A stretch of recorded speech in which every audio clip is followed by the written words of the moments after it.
Mr. Mark Selby, how are we? I am very, very good, Mr. Matthew Gordon. I'm glad to hear it, sir. Glad to hear it, sir. Here we are again. Market's heating up. I'm excited for this week's conversation. Look, hit us with the nickel numbers. What do we need to know? Were you right? Yeah, no, I wish things were heating up, but as we're expecting, things are getting cooler. Nickel continued its heading down towards the 17,500 ton level, $8 a pound for those on the non-metric system. Again, fully expected this to happen. Right now we're sort of bouncing around in that 17,500 to 18,000 range. And I expect to sit in that range for a bit. I mean, maybe at this point, maybe we'll see a fall down to 16,500, but again, sort of as expected. The thing I think in terms of big breaks lower, we were already at a record, as we discussed last week, at record short levels in terms of quantity and value. So, it's going to be hard, for that, for them to continue to extend the amount of shorting that's there to drive the price down. So, so we'll see how's it going. And again, I don't expect it to drop much below there because there's some, pretty meaningful cost support, in and around those levels. So right, okay, and a few other things on the macro before we kind of get into the company stuff is how's the kind of sulphate premium to briquette looking like? Yeah, so again, in sort of the whole theme of as prices come off, this is accelerating this great convergence that we've been expecting, for the past year, and so again saw sulphates pop up to a nice premium over briquettes, and the NPI discount pulled in another small step this week. What'll be interesting to see over the next X month or two, we had seen prices rise back in October when Indonesia slapped some mining. We sort of started to deal with some illegal mining and saw some ore getting imported into Indonesia that caused a little bit of market panic. We saw ore prices pop up over the last week or so. We've seen sort of the whole, ore price, NPI, and stainless prices just come off a little bit. What's interesting, we're already starting to see, or despite sort of that weakness, we're already seeing ore inventories at the port start to drop as we head into the Philippines rainy season. And again, given the fact that there doesn't seem to be necessarily tons of ore lying around everywhere, it'll be interesting to sort of see how this plays out. With again the news that we are expecting some sort of announcement from Indonesia here before year end on what they're really going to do with mining quotas and so forth. So just will be something to keep an eye on as we go into the end of the year. Well, as listeners to this show for the last 3 years will understand that whole China, Philippines, Indonesia triangle is really kind of important to the nickel drivers. Now, you mentioned Indonesia there. There's been an announcement out of Indonesia with regards to the confirmation on the ban on new smelters. What can you tell us? Yeah, so they had already sort of talked about this, and in fact, I thought they had already passed some laws, but anyways, they're reinforcing again that they are not going to allow any more nickel NPI plants basically to be built. They're concerned about the amount of ore that is available, and just making sure that they don't use it up too quickly, because they, again, want to see a whole downstream business get built in Indonesia. There were several stories this week around that theme. And again, I think they're just softening the market up to the fact that they are going to, basically, as I expected, start to manage nickel supply, through these mining quotas. And so, I think they're just getting the market ready to, for when they make the big announcement that, the market's not surprised. And again, this is something that I was expecting to come down the pipe. Indonesia on its own controls more of the nickel market today than OPEC did at its peak. So it makes perfect sense for them to flex their muscles to make sure that Indonesia, gets the maximum value from a limited set of resources. Right. Okay. And I think this. Here we go. So. Because that message came out of the Ministry for Energy and Mineral Resources from Indonesia, right? And I think it was Irwandi Arif, Minister of Energy, Minerals, for the Acceleration of Minerals and Coal Governance, that came out with the news, as you've described there. So And what are the just talk about their concerns there, because obviously there's a kind of relationship with China, and and also kind of capturing more of the value, but also some of the practices being utilized there. So what are they trying to actually get a control of? Yeah, so just fundamentally, the thing with laterite resources, unlike hard rock mining that most people in the West are used to, where mines can, a lot of the deposits can continue on forever, and you just kind of cut a line in terms of, okay, it's no longer economically mined below that level. A laterite deposit is literally anywhere from 5 to 50 meters of soil sitting on top of rock. That the nickel content has been upgraded. And so once that soil is gone, the resource is gone. It's not like, you can keep mining forever. And the other part of it, because it's relatively shallow and over large horizontal expanses, it's really easy to high grade this ore. So, the stuff that was mined 15 years ago was, closer to 2.5%, 10 years ago was 2%, 5 years ago was 1.8%, and now we're seeing grades, start to trend down towards the 1.5 to 1.6, percent level. And so, so that's number one in terms of just the structure of the resource is a big driver of that. Number two is, Chinese, have always overbuilt processing capacity. We've seen it in time and time again across a whole range of industries. Just because they build capacity doesn't mean it's going to be fully utilized. But what Indonesia is worried is that these Chinese companies in a race to be bigger than the next guy in the race, basically suck up all this resource, keep nickel prices lower than they otherwise would be, and then end up draining Indonesia of all its nickel resources in 10 or 15 years, and they really can't build the 30 and 40 year type of industries that they really want to see and create sort of sustained economic development for Indonesia. So, that is their number two, and number three, they are seeing these ore grades, really do start to come off, and they're all, they've realized that there was a bunch of illegal mining happening, and they've, really clamped down on that as well. And so, that's where we, started to see ore being imported into Indonesia from the Philippines when some of those crackdowns happened. So, each one of those dimensions is really pointing towards, this kind of policy as the right thing to do to make sure that Indonesia benefits by maximizing the value they get from the resource, and make sure that it's there for several generations to benefit from. Right. Okay. So we don't have an avatar situation. So these kind of quotas, which are they in already, or we're talking about trying to manage the supply by implementing quotas going forward? I mean, how do they actually control this? Yeah, they issue licenses that have a right to mine a certain amount of material. I think they'll just basically, I don't know the exact mechanism they'll use, whether they will basically cut quotas, like basically say we're going to trim everybody by 10%, or whether they'll refuse to issue new ones as they come up and start to squeeze it that way. That's kind of still a TBD here in terms of what that policy is going to look like over the balance of the year. Right. Okay. And I think just sticking just on that macro thing. Finally, I think we're starting to see a lot more data coming out of US and European battery chains in terms of their view of the demand drivers, and I guess by inference the desire on the supply drivers as well. So what are you kind of reading into all of that, given that you're going to be one of those suppliers into that market?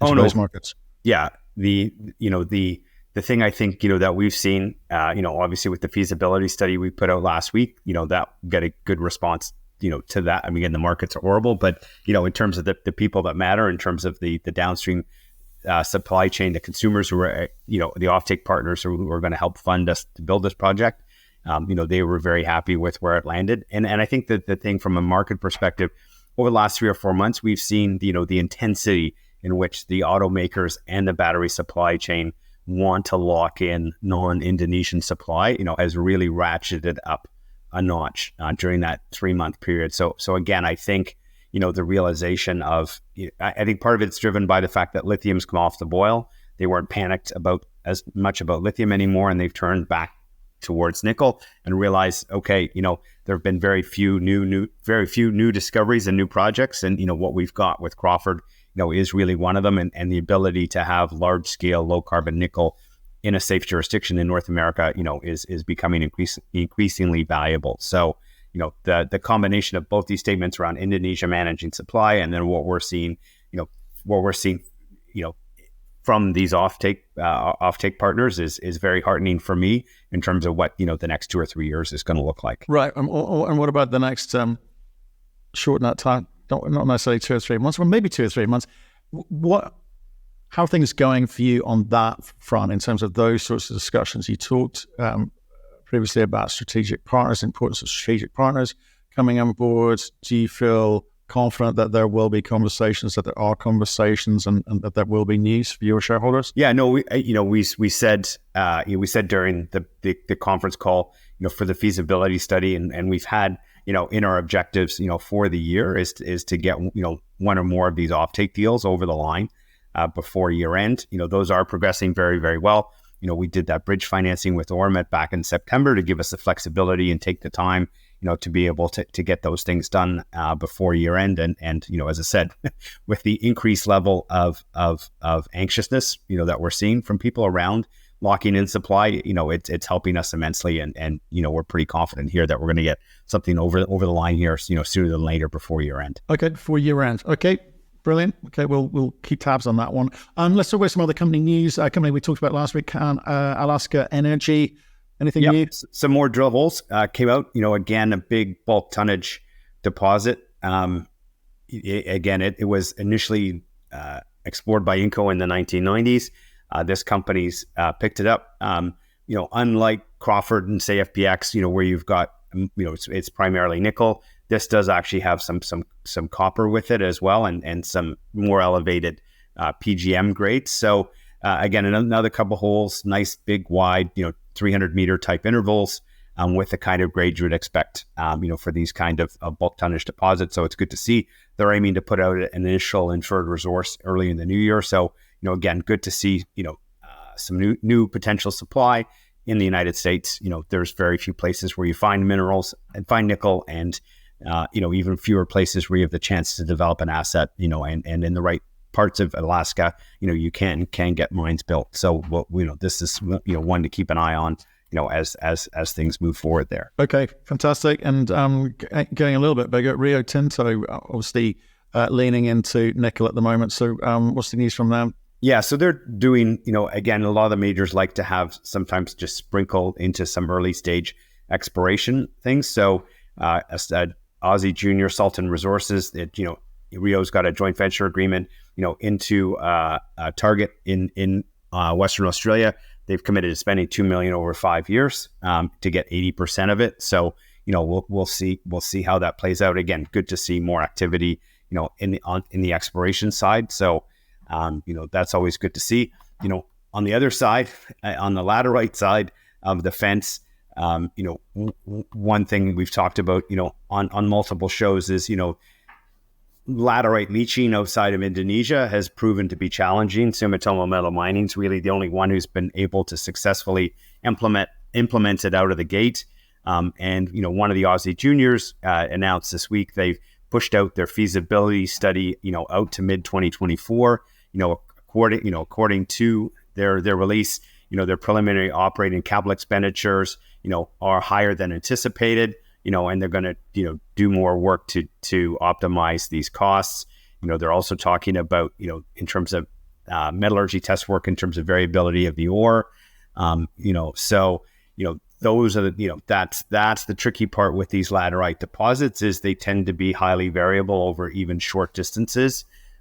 You've got a very generally, more complicated processing, with these laterite leach projects, and things. Building and operating things in parts of Australia are definitely not cheap. So, if you are going to dip your toe, into this part of the market, I would encourage you to do your work. Look at Murrin, which is operated by Glencore today. Look at Ravensthorpe, which is operated by First Quantum, just to get a sense of what, operating costs, do look like in that part of Australia, and then use those as measuring sticks, to look at some of these other leach projects that are coming down the pipe to get a sense of whether their operating costs and capital costs, are reasonable. Again, these Australian laterite deposits, they really are one of the only other substantial sources of potential nickel supply outside of Indonesia. So some of them will come along, and again, done properly, will likely make it to market. But just encourage people to be careful dipping their toes in, because the first generation of these projects back in the late 90s, early mid 2000s didn't work out so well for the first owners. No, and we're seeing actually it's interesting. We was talking to a copper company talking about deferring economic studies through their copper player this morning, and they're now advancing through to the DFS. They're kicking it off next week, and asked the question about why we're seeing so many companies defer the economic studies. And, I think the response from him was, well, maybe they're not so sure about wanting to put the sorts of economics they now face into the market. And obviously you've just delivered a feasibility study into the market.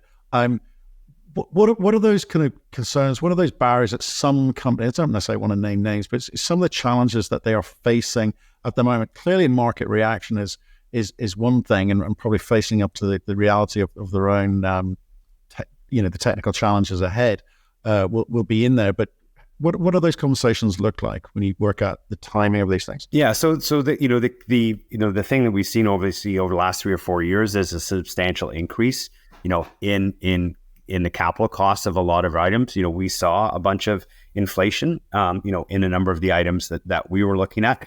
We were fortunate though that our deposit, even though we were at a feasibility study, again, we do everything in parallel. And so we still had a huge number of opportunities to basically reduce cost, add value, which more than offset the kind of inflation, that we were seeing. So if you're a company that maybe's it's a deposit that's been around for a while, been relatively well explored, maybe you added some, additional incremental supply, but you did that before you even sort of really got down looking at your engineering studies. Once the resource is fixed, you've got some levers to play with, but not necessarily, a huge number of levers to play with to add value, as you're going down this path. And so I think, the combination of this extra inflation that showed up over the last 2 or 3 years with copper prices coming off. And so maybe these guys were thinking when they kicked off their feasibility study, they could use, $4.50 copper and this thing would be a home run. But, today at $3.65 copper, not necessarily looking like a shining light at these things. So, there's been a number of companies that have kind of slowed things down, or as you say, sort of given guidance that they've pulled it back. So it's not uncommon in these at this point in cycles to see that kind of thing happening.